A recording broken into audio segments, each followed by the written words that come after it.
Assalamualaikum warahmatullahi wabarakatuh. Kami dari kelompok 12 yang beranggotakan Sinta, Andariska M, Alif Ageng RSM. Di sini kami akan menjelaskan mengenai supply chain management. Isu-isu teknologi. Ketika sebuah negara mampu menghasilkan inovasi melalui manfaat teknologi, bisa dikatakan bahwa telah mendukung globalisasi ekonomi. Teknologi juga dimanfaatkan untuk membuat prediksi di lingkungan yang kompleks dengan cara melakukan penelitian dan kajian dari pengetahuan tertentu. Meskipun tidak bisa dipungkiri bahwa dengan masuknya globalisasi akan semakin banyak masalah yang akan dihadapi. Namun, adanya inovasi serta sistem operasi produk, barang, dan jasa yang kompleks, maka akan selalu ada solusi dari setiap permasalahan. Nama TikTok di Indonesia kian merajai sejumlah tren musik dan video kekinian. Platform digital ini begitu dicintai banyak orang karena dianggap banyak konten yang menghibur dan memancing kreativitas pengguna. Namun, perusahaan TikTok ternyata menjadi perebutan sejumlah perusahaan teknologi ternama. Beberapa ulasan isu tersebut. Microsoft sedang mempertimbangkan untuk membeli TikTok dari perusahaan induknya ByteDance pada 15 September mendatang. Kedua, mengutip Bloomberg, sumber anonim mengatakan TikTok telah bernegosiasi dengan setidaknya satu perusahaan besar lainnya tetapi tidak menyebut perusahaan apa itu. Ketiga, seorang 17 tahun di Tampa, Florida ditangkap karena meretas Twitter dengan membajak puluhan akun profil pejabat tinggi negara. Keempat, SpaceX membawa 2 astronot NASA kembali ke bumi menggunakan pesawat ruang angkasa Crew Dragon pada hari Minggu. Administrasi NASA mengatakan misi itu menandai era baru dalam pembangunan luar angkasa manusia. Karena agensi tersebut sekarang siap untuk membeli penerbangan dari SpaceX. Kelima, Facebook telah memblokir selusin akun milik sekutu utama Presiden Brazil Jair Bolsonaro setelah diperintahkan oleh pengadilan tertinggi negara itu, lapor BPC. Keenam, Facebook mengatakan tidak ada pilihan selain mematuhi sekarang tetapi akan mengajukan banding atas keputusan pengadilan. Ketujuh, startup hotel yang didukung SoftBank Oyo akan mendapatkan CEO baru. Bloomberg melaporkan Ryoma Yamamoto dilaporkan akan menjadi CEO baru. Kedelapan, pemerintah Cina secara hukum akan mewajibkan semua orang untuk menggunakan nama asli mereka saat bermain video game. Kesembilan, COVID-19 telah memicu gelombang baru teori konspirasi bagi mereka yang takut akan non-tunai. Satu posting media sosial mengaklaim penurunan pembayaran tunai tidak ada hubungannya dengan virus walaupun telah dibagikan di Facebook dan Twitter. Ke-10, penemu mouse komputer William English telah meninggal pada usia 91. The New York Times melaporkan English telah membantu pengembangan komputer di Stanford sejak 1968. Manajemen krisis pada perusahaan sari roti. Krisis bertahan, sustained crisis. Pada kasus manajemen krisis sari roti termasuk ke dalam kategori krisis yang bersifat segera karena kasus tersebut tiba-tiba tidak terduga dan tidak diharapkan. Boikot akan sari roti di media sosial seperti populer tagar boikot sari roti sebagai bentuk tanggapan atau kekecewaan netizen tersebut terjadi secara tiba-tiba dan tak terduga oleh sari roti karena mengklarifikasi sari roti tersebut dengan harapan memperbaiki citra yang malah berbalik. Karena hal tersebutlah produk-produk sari roti menjadi kurang diminati saat itu sehingga menimbulkan krisis manajemen saat itu pula secara tiba-tiba. Level perkembangan krisis menurut Stephen Fink 1986. Yang pertama, masa praksisi. Yang kedua, masa krisis akut. Yang ketiga, masa krisis kronis. Yang keempat, masa resolusi krisis. Pada kasus manajemen krisis sari roti, masa resolusi krisis hanya ada sari roti mengadakan kegiatan sosial seperti penyuluhan gizi anak sekolah tentang sarapan sehat di berbagai kota dan pengobatan gratis dengan harapan mengembalikan kepercayaan masyarakat dan menabungnya guna menghadapi manajemen krisis yang akan terjadi mendatang. Contoh perusahaan. Dalam proses produksi, perusahaan mengutamakan kecepatan dan efisiensi produksi tanpa mengabaikan kualitas produk yang dihasilkan. Perusahaan melakukan kegiatan produksi secara terus-menerus setiap harinya. yaitu dilakukan 24 jam dalam sehari selama 7 hari untuk setiap minggunya. Dalam hal ini, perusahaan mengatur jam kerja karyawan dalam 3 shift jam kerja setiap harinya agar produksi roti dapat terus berjalan. Dikarenakan kegiatan produksi yang berjalan terus-menerus, perusahaan dapat memproduksi banyak roti perharinya, yaitu sekitar 2 juta potong roti setiap hari. Untuk mengefisiensi waktu dan menghemat biaya distribusi, perusahaan membangun pabrik di lokasi wilayah pemasaran produk sari roti. Dalam proses produksi juga dibuat seefektif mungkin sesuai dengan alur manajemen operasi di mana mesin-mesin diletakkan berurutan dan berdekatan sesuai urutan proses. Adapun pembuatan roti menggunakan metode sponge and dark mixing, di mana dengan menggunakan metode ini proses produksi memerlukan waktu yang lebih lama namun terjamin akan mendapatkan kualitas yang terbaik. Berkaitan dengan menekan biaya produksi, perusahaan menggunakan strategi mass customization, di mana perusahaan membuat produk yang variatif yang diproduksi dengan cepat dengan harga yang murah. Strategi ini didasarkan dengan adanya permintaan konsumen yang tinggi akan variasi sari roti. Sehingga dengan begitu perusahaan berusaha selalu memenuhi kebutuhan konsumen dengan memproduksi roti dalam jumlah besar dan tidak lupa dengan menekan biaya produksi agar harga jual produk sari roti menjadi terjangkau untuk masyarakat. Alur SCM perusahaan, istilah dari supply chain management atau yang bila diterjemahkan menjadi manajemen rantai pemasok tentunya sudah tidak asing lagi bagi orang-orang yang bergelut di dunia ekonomi.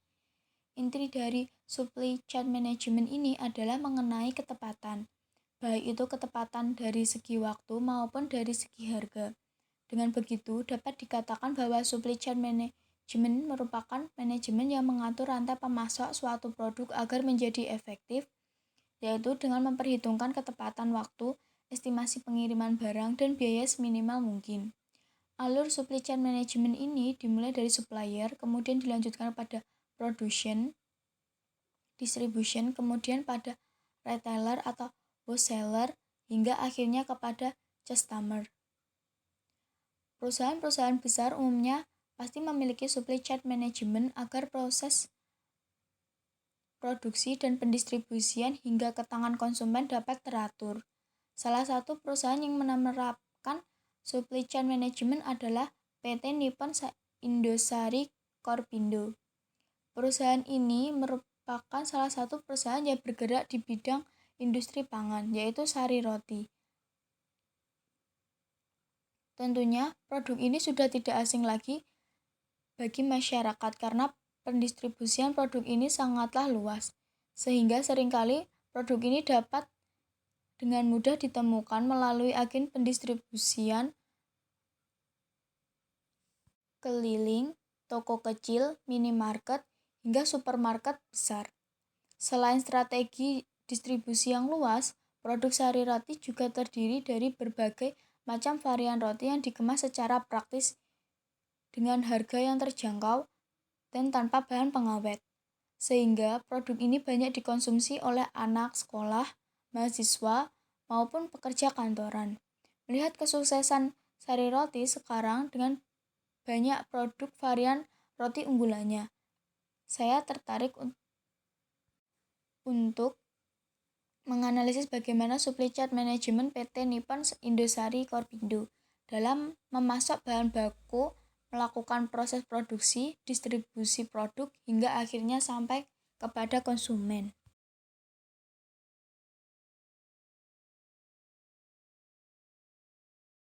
Globalisasi solving.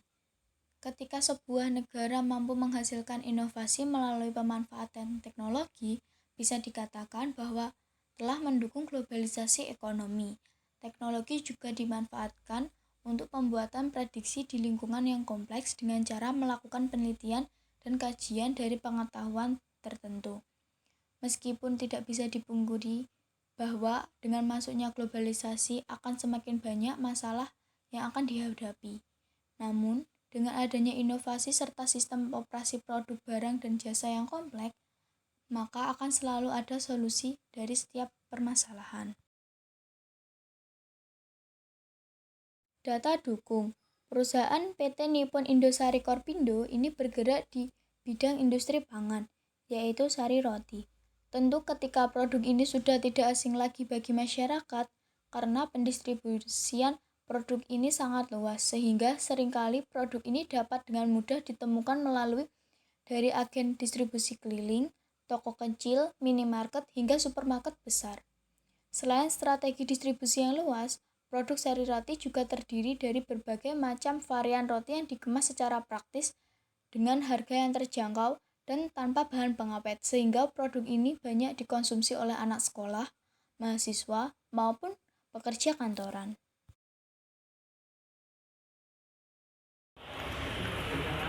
Apa sih sustainability? Jika kita simpulkan dari pengertian ilmiah, sustainability berasal dari kata sustainable yang berarti seimbang atau keseimbangan atau keberlangsungan. Ada beberapa kata atau istilah yang dikaitkan dengan kata sustainability. Di antaranya ada sustainability business atau dikenal juga dengan istilah green business. Dapat diartikan sebagai suatu bisnis yang dalam pergerakan bisnisnya meminimalisir dampak negatif terhadap lingkungan dan masyarakat, baik pada masyarakat lokal ataupun masyarakat global. Selain sustainability business, terdapat juga istilah sustainable development, merupakan suatu konsep yang tujuannya adalah menciptakan keseimbangan antara ekonomi, sosial, dan lingkungan. Sustainable development menjunjung tinggi prinsip memenuhi kebutuhan saat ini tanpa mengorbankan untuk pemenuhan kebutuhan generasi di masa depan. Penerapan konsep sustainability development sangat penting diterapkan oleh setiap negara merdeka, baik di sekolah, budaya, desa, kota, ataupun dalam keseharian.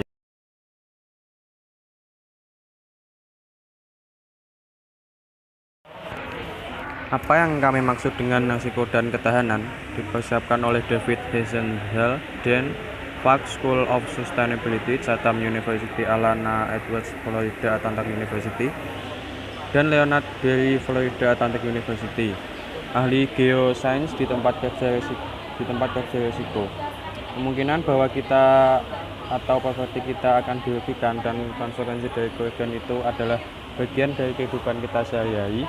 Seberapa besar risiko yang kita hadapi membantu menginformasikan banyak keputusan harian kita, seperti apakah akan mengemudi di salju dan di mana membeli makanan. Perilaku naluriah dan pembelajaran kita biasanya membantu kita dengan baik untuk mengelola risiko sehari-hari ini, berhasil menangani risiko yang lebih kompleks dan berjangka panjang. Bagaimanapun, membutuhkan penilaian yang lebih canggih dan proses pengambilan keputusan baik untuk individu maupun kelompok. Ini termasuk pilihan seperti di mana dan bagaimana kita membangun rumah, menanam tanaman, dan menghasilkan energi. Risiko dapat menginformasikan berapa banyak pendapatan yang kita tabung untuk masa depan dan apakah kita berinvestasi dalam asuransi. Dalam beberapa tahun terakhir, bahaya seperti angin topan, gempa bumi, banjir semakin merusak dalam hal biaya finansial, serta hilangnya ekologi dan kesejahteraan manusia.